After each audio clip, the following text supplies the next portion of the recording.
Someone recently called me high maintenance, so I decided to devote an entire episode to the topic and why I am proud of such a title. Welcome to the School of Self-Image, where personal development meets style. Here's your hostess, Master Life Coach, Tanya Lee. Well, hello, my beautiful friends. How are you? I am doing great, and it's been a crazy time for me. My goodness. However, one of the things I tell my clients, I'm like, listen, no matter what, no matter the goals you achieve, no matter all of the milestones that you have, you're still going to be human. And I think one of the mistakes that we make is thinking that there's going to be a day where we don't have craziness, thinking that there's a day when all of our problems are going to go away and we're going to be happy. And there's going to be rainbows and unicorns and puppies and daisies and diamonds and designer purses, whatever it is that you see in your future. And so when that day doesn't come, because it will never come in this human experience, we often feel disappointed and we feel like something's gone wrong. And I just want to let you all know, no matter what you see on my Instagram or maybe other people that you follow, and you have this story in your brain that everyone else's lives are trouble-free and that people have it all figured out and that people are successful, and maybe you're thinking that you're not. Let me just tell you all this. We're all so human. And I want to always be transparent and open about my experience so that you know deep down that you do not have to be perfect. You do not have to have it all together. You don't have to have all the answers. You don't need to know the how in order to live an extraordinary life. This isn't even the topic for today's podcast, but I just want to throw it out there. I'm feeling this intuitive hunch that someone listening to this needs to know this. Within the School of Self-Image, we are always thinking about our futures, and we are doing the work to be a match for the things that we want, for our goals, for how we want to see ourselves, how we want to feel. And at the same time, what I tell women, I'm like, listen, you have to know this. Even in doing all of this work, even in reaching your goals, life is always going to be about contrast. And I don't want any of you going into this process thinking that, if I do this work, I'm going to reach the glory land. I'm going to reach the promised land where everything's okay. There may be moments in your life where you feel like it's okay for a bit, but just because of the nature of life and the cycle of change, eventually we're going to be thrown out of the promised land and we have to do it all over again. We have to reinvent ourselves. We have to set new goals. We have to deal with challenges and obstacles. The difference is when you learn the work and you apply the work that I teach within the school, the way you handle it is so much different. You learn to relax in the change. You learn to embrace it. You learn to not fight it. And that's where you get all of your power back. Okay. Now that little Tanya rant is over, let's talk about being a high maintenance woman. Something I was actually accused of being recently. Can you believe that? The audacity. It's 100% true. I am a high maintenance woman. And let me give you a little pro tip, which again is off topic from what we're talking about, but I think you'll like it. Whenever someone calls you something, and there's even the tiniest bit of truth in it, just agree with them. I am telling you, nothing will diffuse it more than you being like, yeah, you're 100% right. I do this all of the time. It's like one of my little special secret tactics to just throwing people off guard, because people expect you to fight back, to defend yourself. But when you're solid in who you are, you'll find that you don't need to defend unless someone's just blatantly calling you something that you cannot agree with. But for the most part, there's a little bit of truth in everything. So when this person said to me, you're so high maintenance, as if it were a terrible thing, I was like, yeah, 100%. But I want to talk about it. And here's why. I spent years priding myself in being a low maintenance woman, and it didn't serve me at all. But I had a fear of being high maintenance because it's often associated with being a woman who is self-obsessed, who spends a lot of time on her looks, who maybe is a gold digger, who is always demanding a great deal of attention or money or effort. And most of us don't want to be seen like that. In fact, think about it. For you, what comes to mind when you think of a high maintenance woman? Is it a positive association or a negative one? But I want us to redefine what it means to be high maintenance. Because as I was saying, I was scared of it because it implied all of the things I didn't want to be. In fact, do you all remember The Parent Trap with Lindsay Lohan? And if you remember in that movie, her stepmother was what we would often associate with being a high maintenance woman. And do you remember the camping trip that they took her on to scare her off? I never wanted to be seen that way. I didn't want to be seen as that needy woman. I didn't want to be seen as that woman who thinks she's better than, or she is so highfalutin, as we call it in the South. And so because I didn't want to see myself like that, self-image, I took on the image of a low maintenance woman. I wanted to be the woman who was giving and caring and self-sacrificing. Y'all know the woman I'm talking about. In fact, many of you listening are her.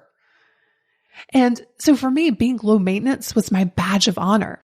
Knowing that people were thinking, that Tanya, she doesn't need much. She's so selfless. She's such a good girl.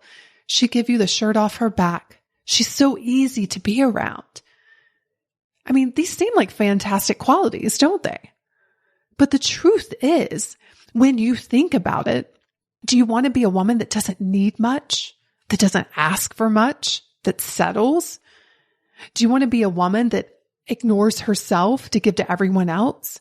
Do you want to be a woman who doesn't make a fuss, who's always quiet, who's always the good girl? Do you want to be the woman who will give you the shirt off her back, even if it means her walking around naked and exposed? Do you want to be the woman who's so easy to be around because she lets everyone overstep her own boundaries? No, we don't. And that is exactly why I decided to be a high maintenance woman. Because when I was a low maintenance one, those were the years where my self-care was minimal, my weight fluctuated, and I was miserable. I made a list for you all of some of the things I didn't allow myself to do when I was a low maintenance woman. And this is just a small sampling of the many things I denied myself. And I highly recommend that you do this as well. If you see yourself as a low maintenance woman, go deeper and look at what you're denying yourself as a result of that label. But here you go. I did not allow myself to buy organic ingredients, organic vegetables. I don't need that. I don't need to spend that kind of money on myself. I can just eat the regular stuff. Sound familiar? Another thing that I would often do or not do is send a meal back, even though it was prepared wrong, may even have been the wrong thing. I didn't even order that, but I didn't want to cause a fuss. I didn't want to inconvenience people. And so I would just tolerate eating steaks that weren't cooked to my liking, or maybe even the wrong thing, because I was low maintenance. I did not dare allow myself to go into a designer store like Louis Vuitton or Chanel, because low maintenance women don't go into stores like that. They don't need designer handbags. They don't need designer anything. They can just go to Walmart and get their bag, which is what I did. And now listen, before any of you get all in a tizzy, there's nothing wrong with a Walmart bag. If that's what you truly want. Maybe that's what you value. Maybe you don't value designer handbags. Maybe that's not something you're interested in. If that's the case, cool. But if it's something you truly want, but you're not allowing yourself to have it because you want to see yourself as low maintenance, that is the problem, my friends. Denying your desires is never going to lead to the life that I know you deeply, deeply want. And so you're going to have to heal these internal conflicts that you have. You're either going to have to decide to get rid of desires and be low maintenance, which I would never encourage, or to decide that you are a high maintenance woman. And we're going to talk more about that in a moment. But here's some other things that I didn't allow myself to do. Take a nap. I got to go save the world. I don't have time to rest. I don't have time to take care of myself. I don't have time to rejuvenate. People need me. I need to be the heroine.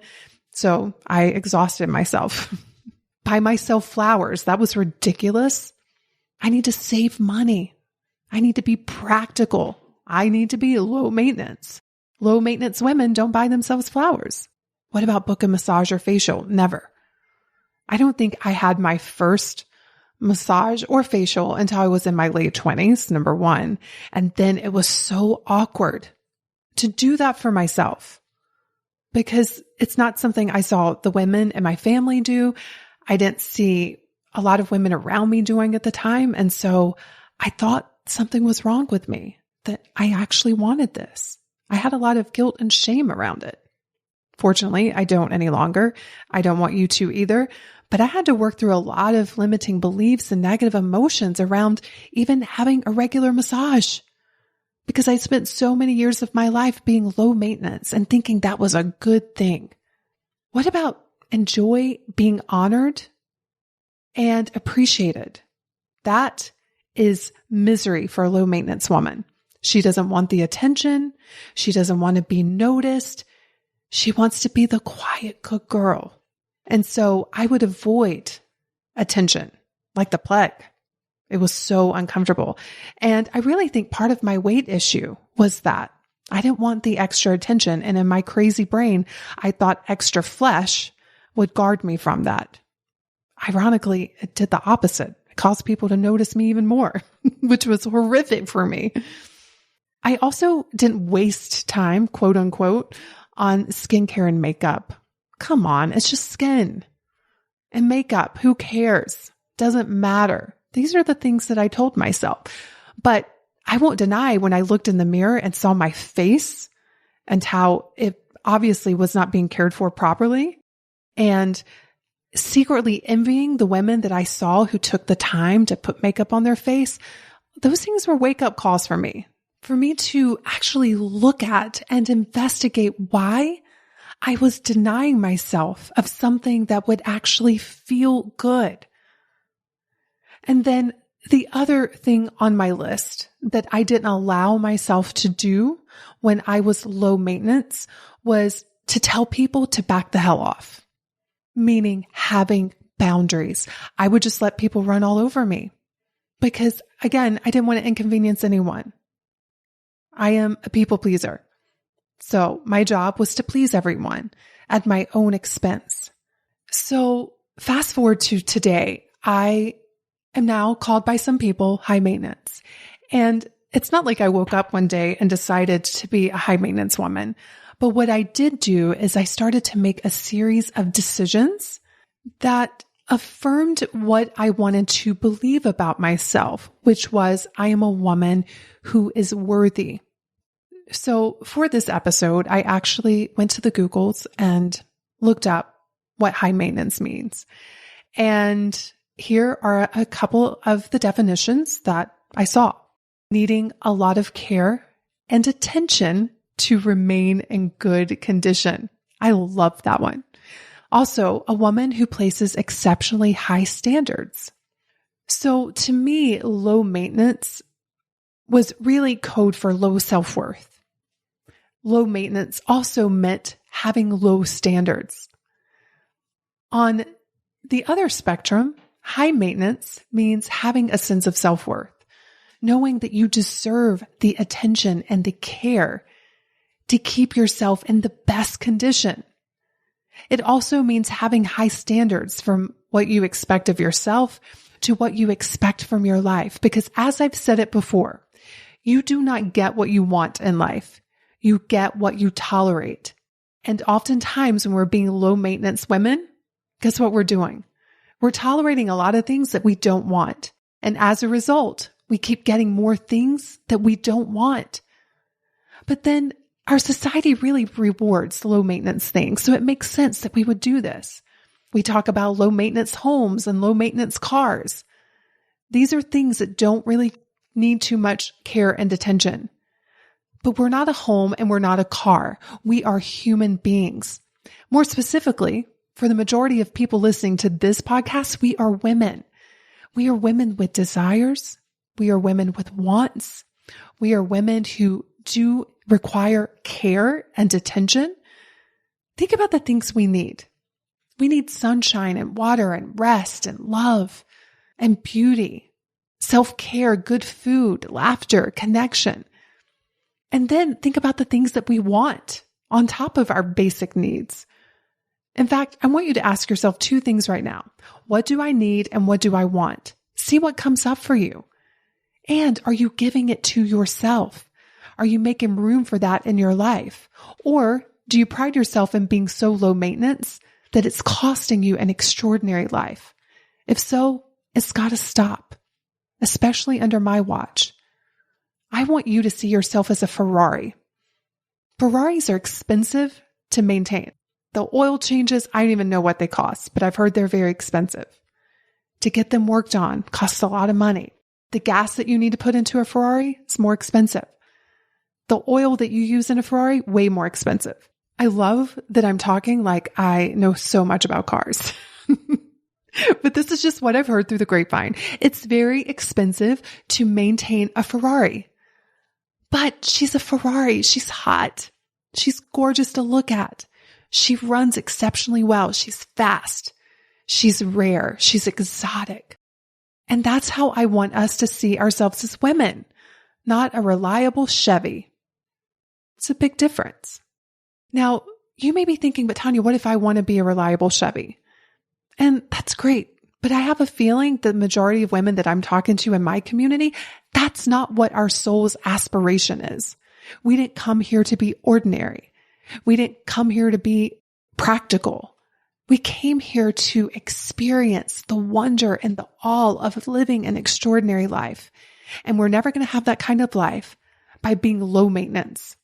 But I get as to why this is confusing to women.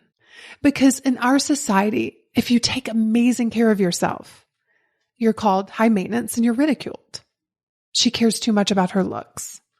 She spends way too much money on herself. Yada, yada.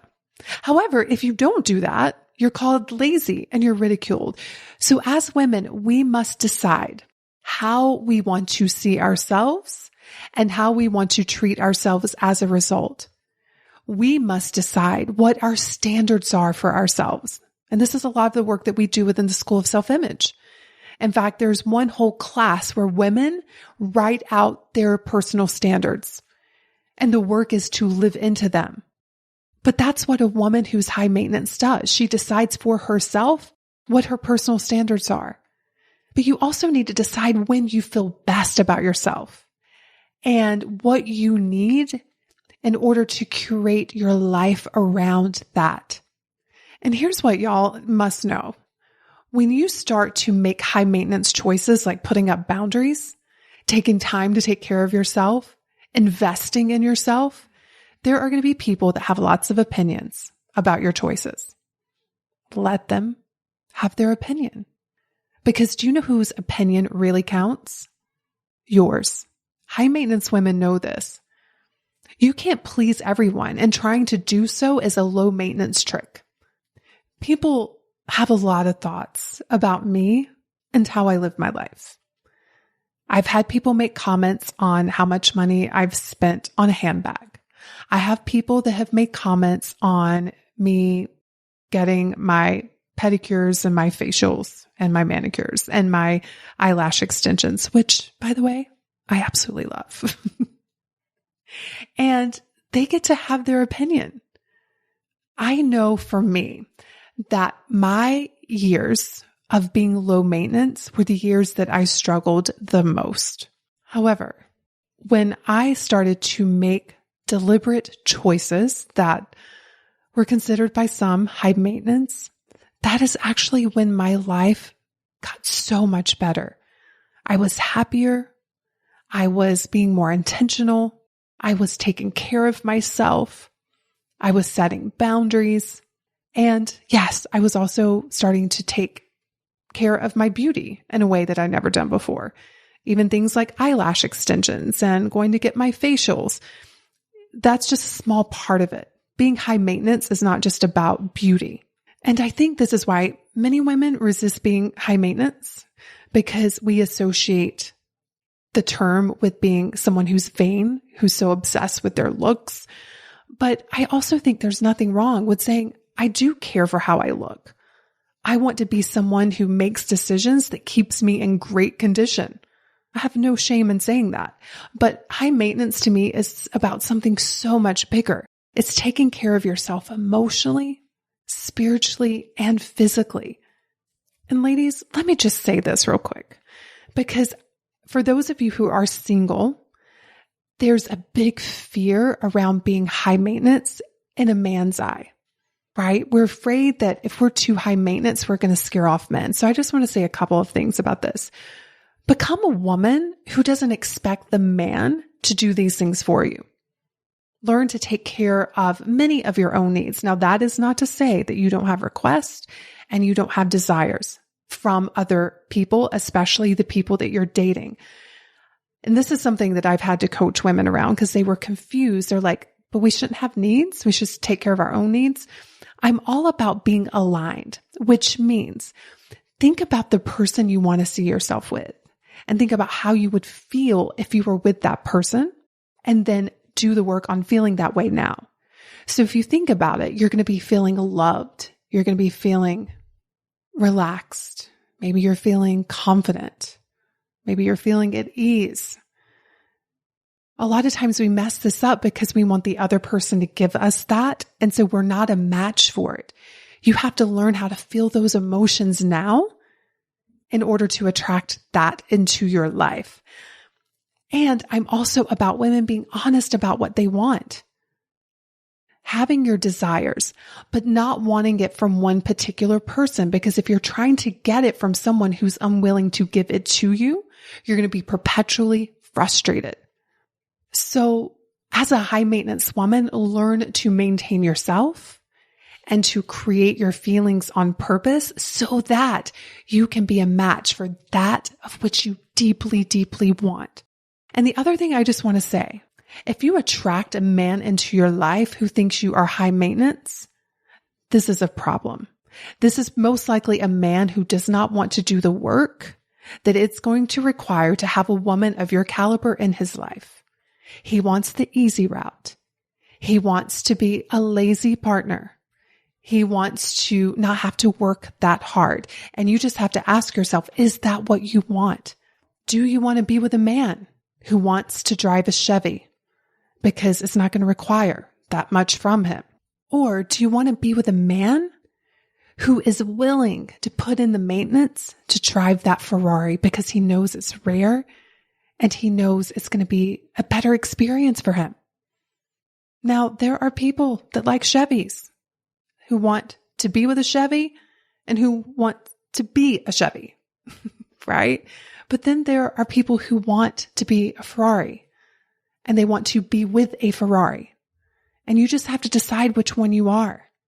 And I have a feeling everyone listening to this doesn't want to be a Chevy. You want more out of your life. You want more from the people around you.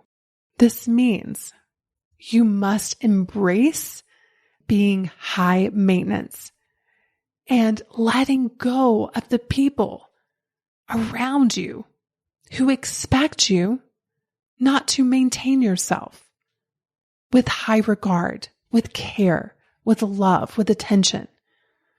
The people are always wanting you to sacrifice for their good, for their gain. This is a hard transition to make, you all.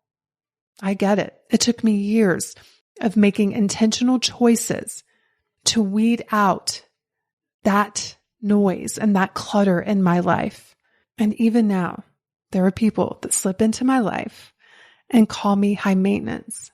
And I admit how right they are and how I'm proud of it and how I can't imagine a life where I was anything other than that. And that either shuts them up and they leave, or they become curious and they want to know more because they're willing to have their minds changed around the term. So you get to decide for yourself. Do you want to be low maintenance?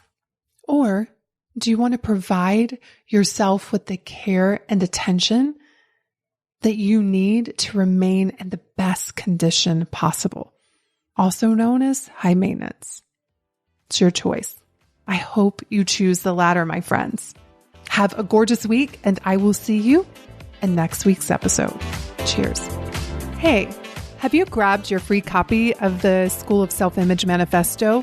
If not, what in the world? Head over to schoolofselfimage.com/manifesto and get a copy that teaches you how to think and show up in the areas of mindset, style, and surroundings so that you can transform your self-image.